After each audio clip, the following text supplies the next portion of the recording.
In what ways does your media product use, develop, or challenge forms and conventions of real media products? The character of the abductor, whose identity is not revealed in the opening sequence, mirrors the behaviour and appearance of Howard from 10 Cloverfield Lane. After watching the film as a group, we all thought that he was interesting and a well thought out character who was effective in creating a creepy atmosphere in the thriller. We used this character to mislead the audience into thinking that the antagonist was actually Zanice's father at first, even though his actual identity is a lot more sinister because he's really a paedophile who's obsessed with her. I think we effectively created the foundations of a character who is going to cause issues for the protagonist, Zanice, but as everything he's doing is in secret, no main issue is created in our opening sequence that the protagonist knows about or is affected by at that character. Zanice acts as the victim to the protagonist's actions in Dollhouse. While having a female as the victim isn't exactly something new in thrillers, with films such as Room already having done so, I think the age of our character is somewhat unconventional. However, this is suitable for our teenage target audience because they could relate to her.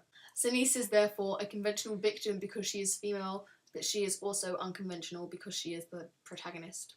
The ending of our opening sequence creates suspense for the audience, which is another convention of thrillers that we've successfully followed due to the build-up and effects used on the music combined with the overall creepy narrative.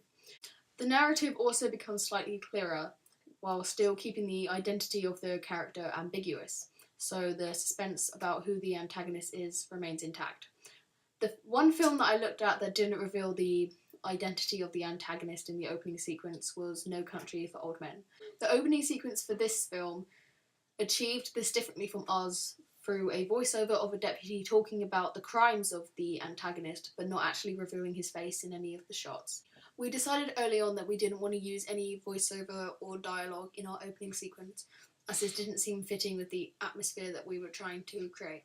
Therefore, we challenged this convention by using neither voiceover nor a monologue. However, like No Country for Old Men, we also wanted to reveal why the antagonist was the villain of the film, and we achieved this by showing that he was obsessed with the teenage Zanice, and the title Dollhouse indicates his plan for her. There were different techniques used in No Country for Men and our media product, but they have the same effect, and the inspiration for that overall idea came from No Country for Old Men, especially the idea not to show the face. No Country for Old Men also isn't scary, which is quite unconventional, and we wanted to replicate this. Although I think our media product starts off quite unconventionally, as the opening shot of Zanice looking in her wardrobe and the innocent 60s music doesn't immediately indicate that anything is wrong, using this non-diegetic soundtrack over the top of the opening sequence is another convention that we developed. The choice to use this music came about because it fits with the era of music that the antagonist would be familiar with. The use of it also gets more and more unnerving throughout as the antagonist's intentions become clear. And the song, while innocent, is still about a 16-year-old girl. However, although the soundtrack over the top of the opening sequence was conventional, I think our choice of music developed this convention. This is because I found most opening sequences don't use songs with lyrics in the opening sequence, and tend to have more of a eerie atmosphere. One example of this is Seven, which just ends with the lyrics, "You get me closer to God." These lyrics give an indication of the character in the same way that Happy Birthday Sweet 16 does for our character, especially at the end when we added more filters to the song. The music has an asynchronous nature, and this ultimately makes it creepier once the audience sees the whole sequence because the plot is less predictable.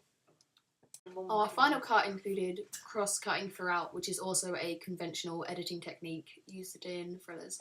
We did this because it showed the link between the characters, but also did show in a way that got increasingly more sinister as the scenes of the cross-cutting changed from the antagonist simply cleaning the house to him watching the CCTV footage of Zanice leaving her house. Without this feature, it obviously would have been very difficult for us to convey that the characters are linked, and the opening sequence would have been essentially useless, as we wanted to give indication of both the characters and the narrative, and the cross-cutting was critical to achieve this. I also think the cross-cutting showed the contrast between Zanice and her abductor and their environments. I think this fits with the psychological sub-genre we had chosen because it highlights the differences between the sane, innocent Denise and the deranged, paedophilic antagonist. And the cross-cutting served to link these characters and helped with the construction of enigma in our opening sequence. We also decided to use dissolves between shots and avoid fast-paced editing and quick cuts, such as in the girl with the dragon tattoo opening sequence.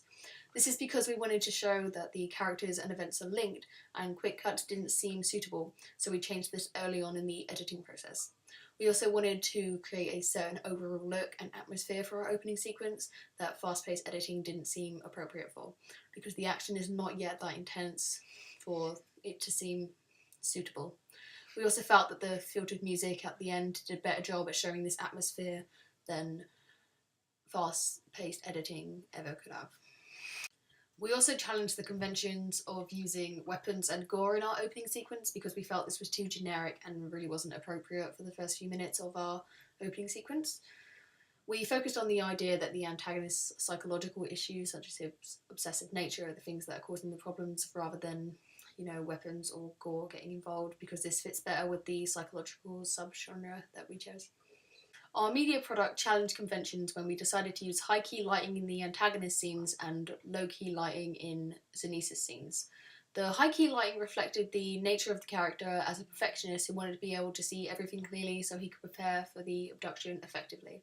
Had we used low-key lighting, it could have made the atmosphere creepier at the start, but it would have been harder to show his preparation and make the audience think that he's the father. There also would have been less development in our opening sequence, as the antagonist does end up in a dark room when he watched the CCTV footage of Zenice leaving her house. The dark room signifies his dark-sided obsession with her, in contrast to his normal, albeit slightly obsessive, behaviour in his kitchen. We decided to use the low-key lighting in Zenice's bedroom instead, and we felt that this lighting was an element we wanted to include, but it would make more sense to do it in Zenice's scenes to signify the danger that she's about to find herself in.